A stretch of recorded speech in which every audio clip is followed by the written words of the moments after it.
Olá, pessoal! Hoje a gente entra em um novo assunto chamado de fotossíntese. É um assunto bastante complexo, com muitas reações, mas eu vou tentar tornar esse estudo mais fácil. Então vamos lá. Bom, então começando pelo conceito de fotossíntese, síntese significa produção de moléculas na presença da luz. Então, fotossíntese nada mais é do que produção de moléculas orgânicas com o auxílio da luz. Então, aqui nós temos a reação que nós já conhecemos, que vocês estudaram na disciplina de ciências, que é CO2 com água utilizando a luz e a produção de compostos orgânicos, como a glicose, liberação de oxigênio e produz um pouquinho de água aqui também. Eu coloquei uma frase bastante importante. Todos os organismos fotossintetizantes são autotróficos. O que isso quer dizer? Que todos os seres vivos que fazem fotossíntese, eles vão produzir o seu próprio alimento. Porém, nem todos os autotróficos são fotossintetizantes. O que isso quer dizer? Às vezes um organismo ele é autotrófico, ou seja, ele produz o seu próprio alimento, mas ele não faz por fotossíntese, ele usa outro meio, ele usa a quimiossíntese, por exemplo. Então, o ser autotrófico, ele não só faz fotossíntese, ele pode também utilizar a quimiossíntese para produzir o seu próprio alimento. Então, cuidado com isso. Aqui nesse slide eu coloquei os organismos que fazem fotossíntese. Então, nós temos as plantas, as algas e as cianobactérias, que são bactérias específicas. Na maioria das vezes, as pessoas, quando a gente fala em fotossíntese, a maioria pensa só em planta. Mas a gente não pode esquecer dos outros organismos, como as algas e as cianobactérias. Pessoal, aqui eu trouxe para vocês um gráfico muito importante que mostra. Aqui nós temos várias cores, a gente chama isso aqui de espectro visível ao olho humano.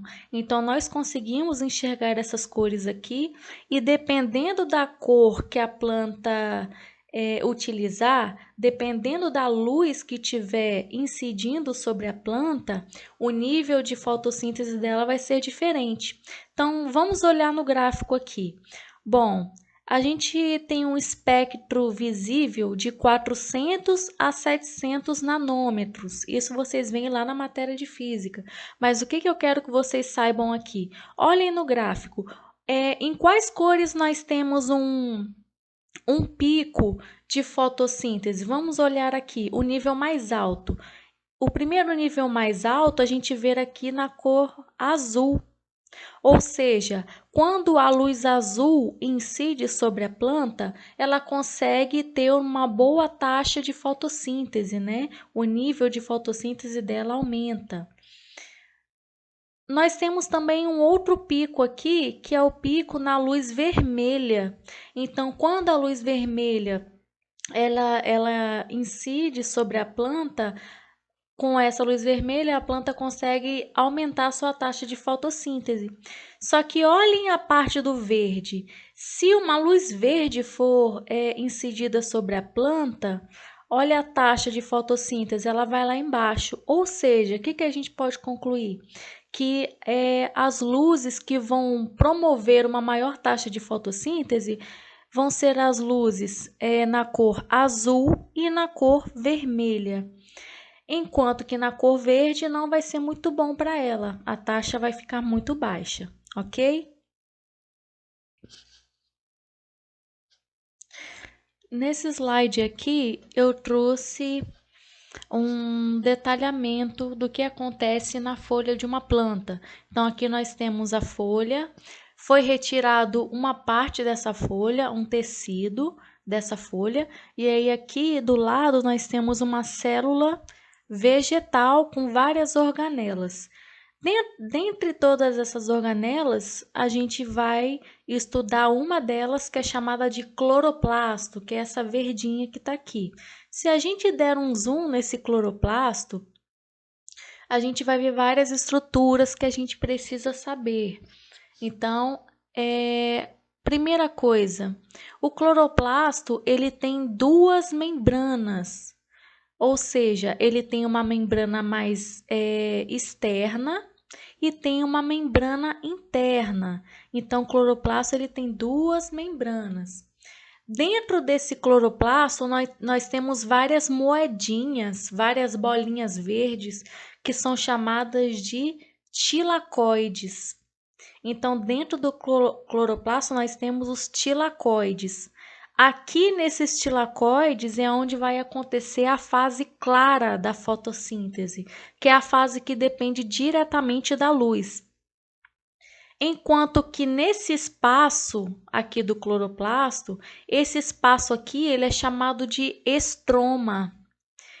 Nesse espaço, que é o estroma, aqui vai acontecer a fase escura da fotossíntese. E aqui entra um detalhe. Fase escura não é porque acontece à noite, não.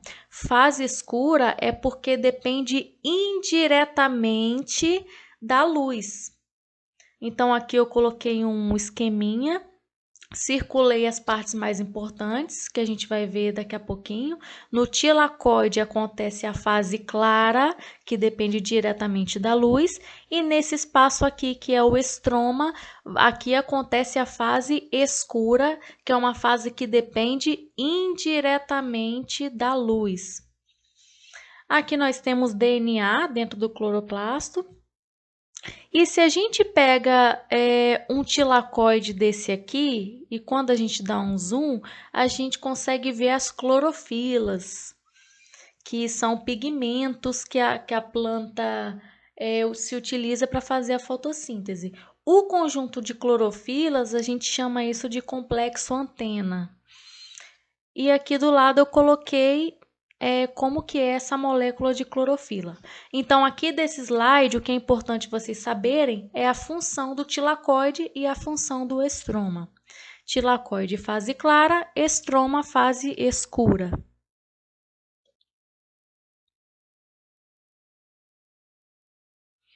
Aqui nós temos uma visão global do processo de fotossíntese, só lembrando que a fotossíntese ela é dividida em duas etapas, que é a fase clara e fase escura. Então, só relembrando, o cloroplasto ele é uma organela que tem duas membranas, a membrana externa e a membrana interna. E nós temos as partes que vão fazer as fases, né? Então, a fase clara, ela vai acontecer no tilacoide, enquanto a fase escura vai acontecer num espaço chamado de estroma. Bom, de forma geral, o que vai acontecer nessas fases?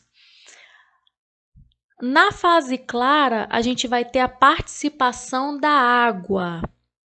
E a gente vai ter também, a partir dessa água, a gente vai ter a saída de oxigênio. Esse oxigênio ele vai ser utilizado para respiração celular, ou pode ser para a própria respiração da planta, ou pode ser também para a respiração dos animais. Então, ele vai ser útil para isso, ou seja, o oxigênio ele sai do processo. Enquanto que na fase escura, a gente vai ter a produção de açúcares a partir do CO2.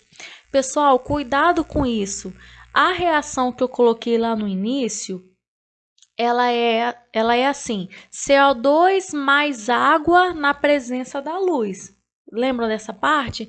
O CO2, ele só vai participar da fase escura, enquanto a água participa da fase clara. O açúcar produzido, ele vai ser produzido aqui na fase escura. Então, cuidado para não confundir.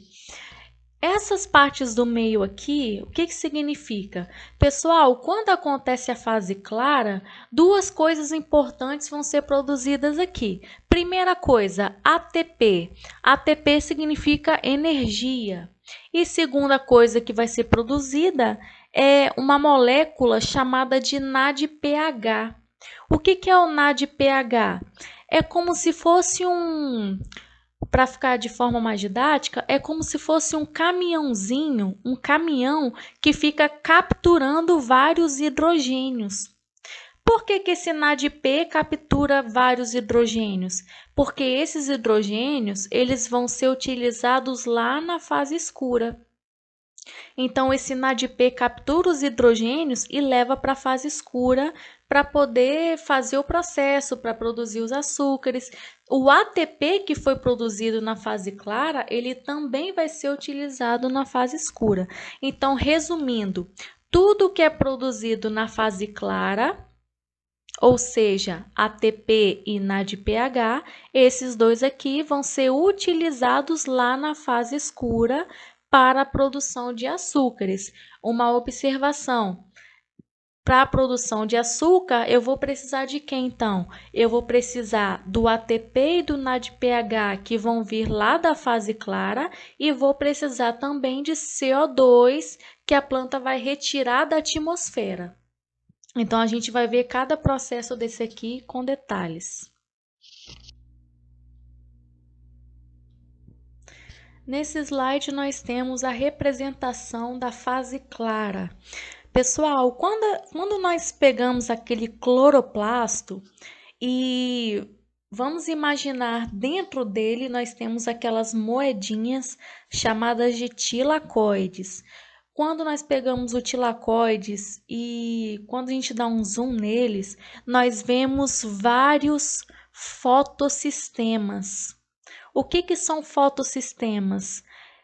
São várias clorofilas juntas, várias clorofilas agrupadas.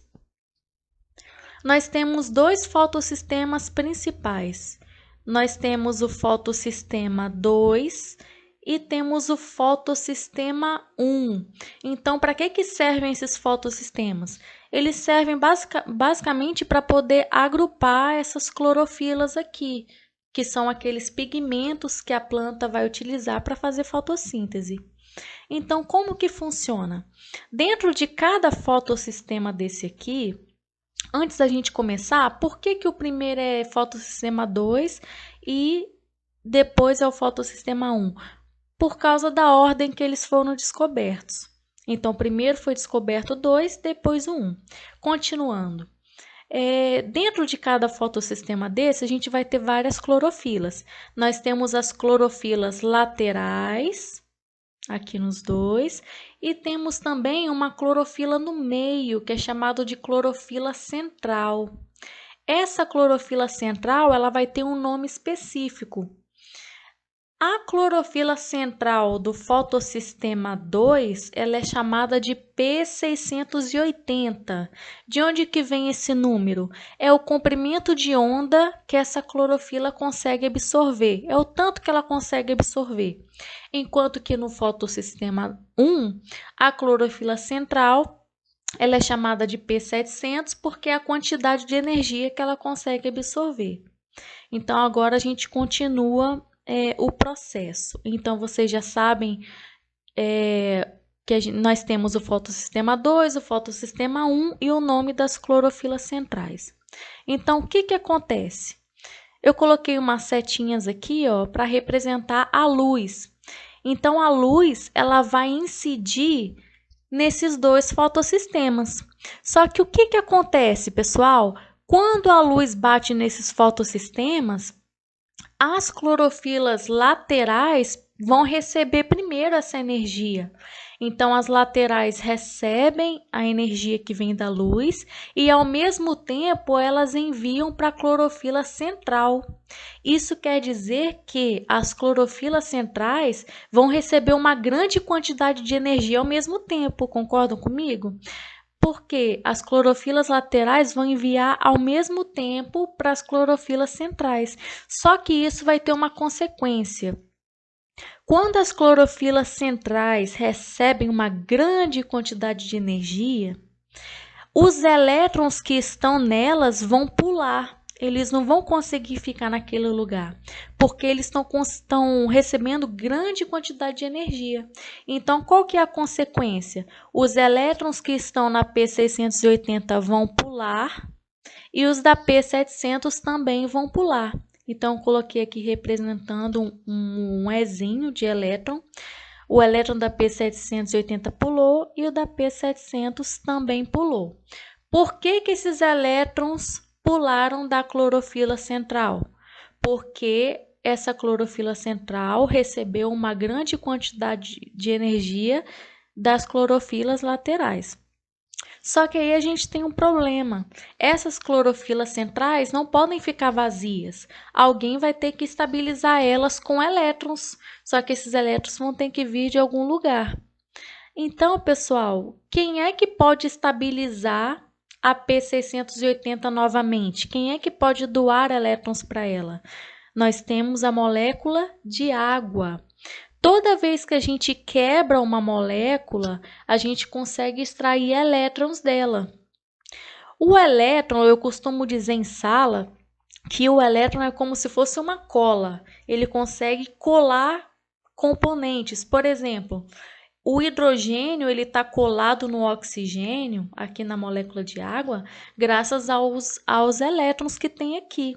Então, o elétron consegue grudar esses dois.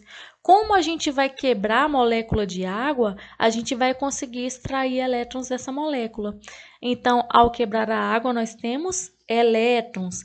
E aí, esses elétrons, eles vão estabilizar essa clorofila central aqui, que é a P680. Então, vai estar estabilizada.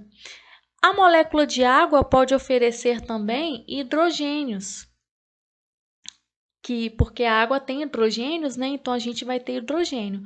E outra coisa que ela pode disponibilizar é o oxigênio, porque a molécula de água, H2O, a gente pode ter hidrogênio e também oxigênio. E aí, quando a gente quebra essa molécula, a gente consegue elétrons. Esses elétrons vão estabilizar P680. Ok. Então, aqui eu coloquei um resuminho para vocês. Quem estabiliza P680? São os elétrons que vieram da molécula de água. Então, aqui, ó, pessoal, além dos elétrons que vieram da molécula de água, nós temos vários hidrogênios que vão acabar se acumulando aqui. E o oxigênio, como já foi falado, ele sai do processo.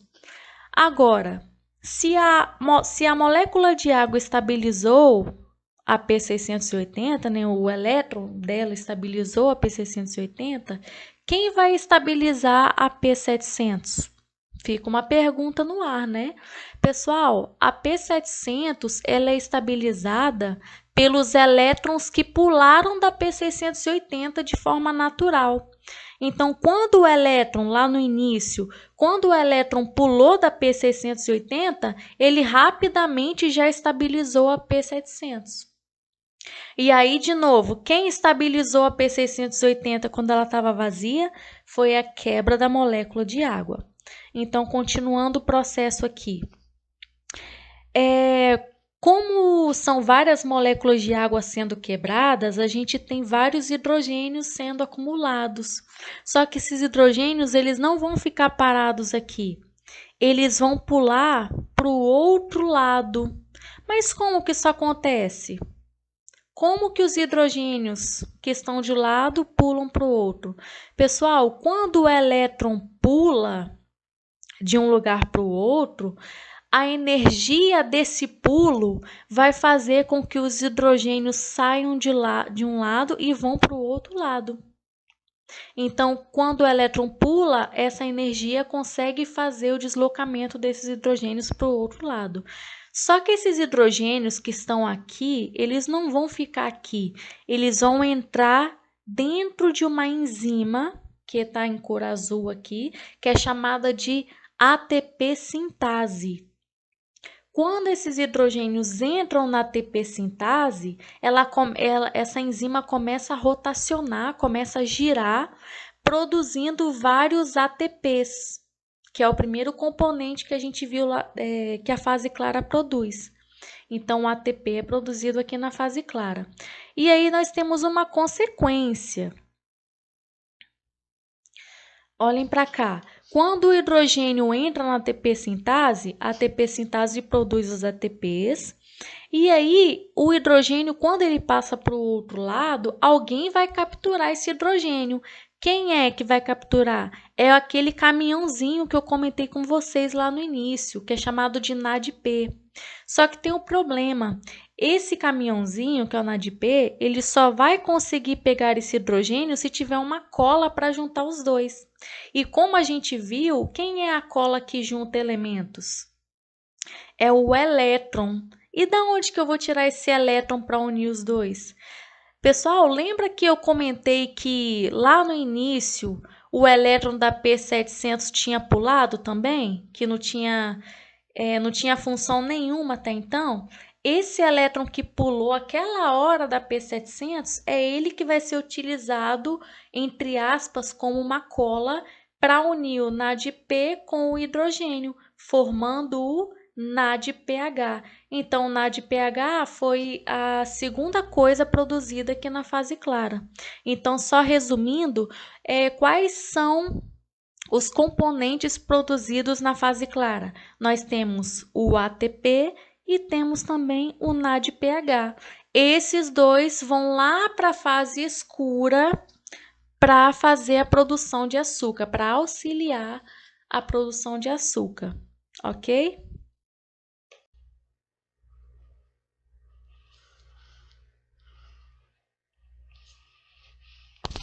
Aqui nós temos a fase escura da fotossíntese, também chamada de ciclo de Calvin.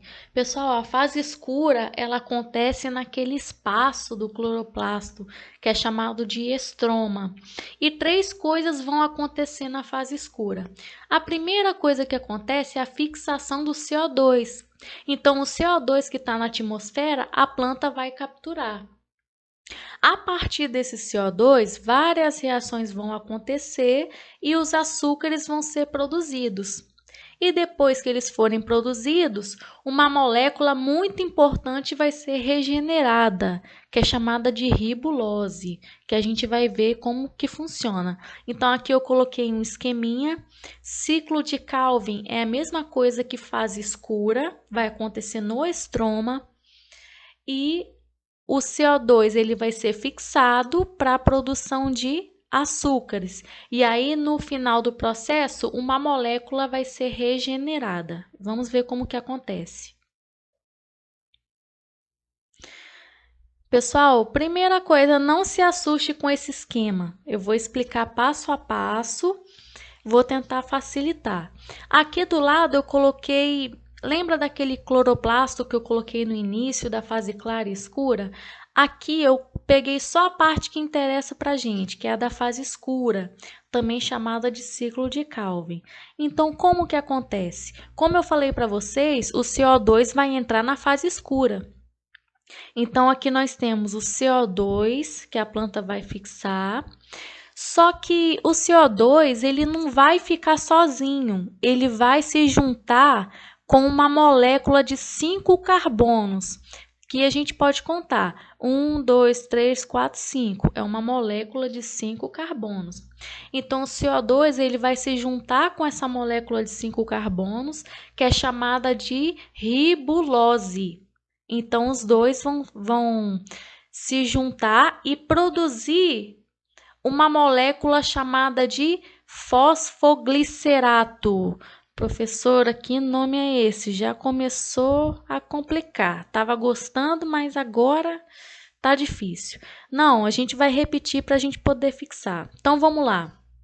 O que acontece no início? O CO2 é fixado pela planta, só que ele não vai ficar sozinho, ele vai se juntar com alguém. Qual que é o nome da molécula com quem ele vai se juntar? É chamada de ribulose. Aí, quando o CO2 se junta com a ribulose, outro composto vai ser formado, que é chamado de fosfoglicerato, que são moléculas que têm 3 carbonos. São várias reações que vão acontecer para formar esse fosfoglicerato.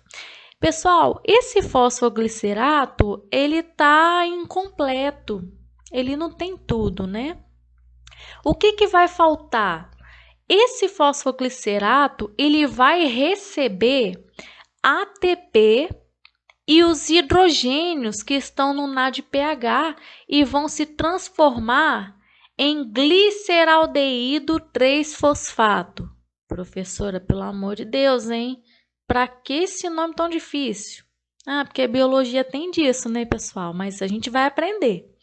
Então, percebam que aqui aconteceu uma transformação do fosfoglicerato para o gliceraldeído 3-fosfato. E como que acontece essa conversão? Através de ATP e NADPH. De onde que veio esse ATP e esse NADPH? Vieram lá da fase clara que a gente estudou. Então, para acontecer essa conversão, eu preciso do ATP e NADPH. Bom, depois que esse gliceraldeído aqui foi feito, alguns deles vão sair do processo para a produção de açúcares e outros componentes que a planta precisa. Só que o que sobrar desse gliceraldeído, eles vão virar ribulose de novo. Ou seja, a ribulose ela vai ser regenerada. Então, vamos repetir o processo. Primeira coisa que acontece é a fixação do CO2. O CO2 vai entrar no ciclo, só que ele não vai ficar sozinho. Ele vai se juntar com a ribulose. CO2 com ribulose, eu formo fosfoglicerato. Esse fosfoglicerato está incompleto, ele vai precisar de quê?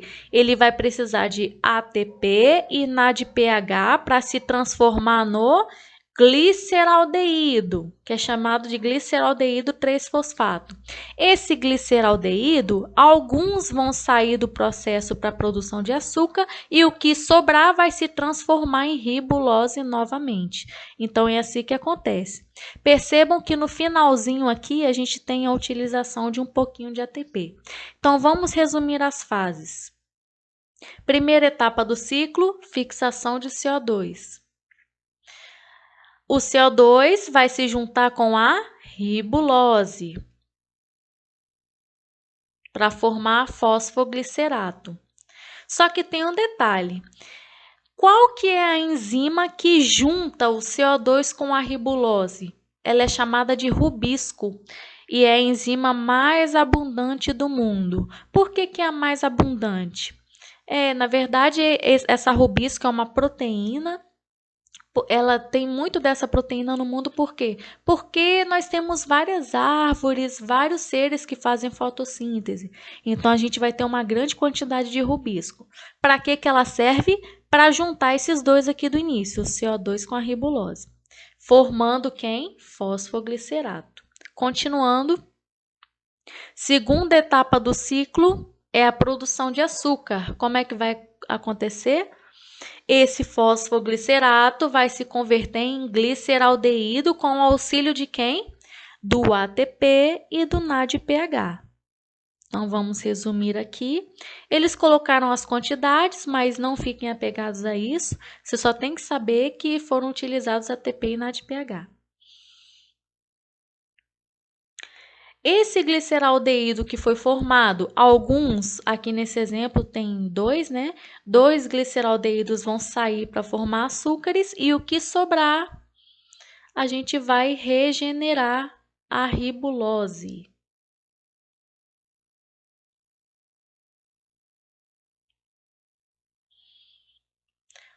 Resumindo o processo, a fase escura, ela vai depender indiretamente da luz. Por que é de forma indireta? Porque a luz não está incidindo aqui nessa fase, né? Não vai ter de forma direta. Porém, aquilo que foi produzido na fase clara vai ser utilizado, que é o ATP e o NADPH. Então, essa dependência da luz, ela acontece de forma indireta. Aqui nesse slide eu coloquei para vocês outros nomes para as fases. A fase clara também pode ser chamada de etapa fotoquímica, foto vem de luz, e a fase escura pode ser chamada de etapa química. E aqui eu coloquei um esqueminha para vocês revisarem. Pessoal, então eu espero que vocês tenham entendido o assunto. Qualquer dúvida pode me chamar no WhatsApp, nas redes sociais e façam suas anotações e qualquer dúvida eu estou disponível. Bons estudos e até a próxima!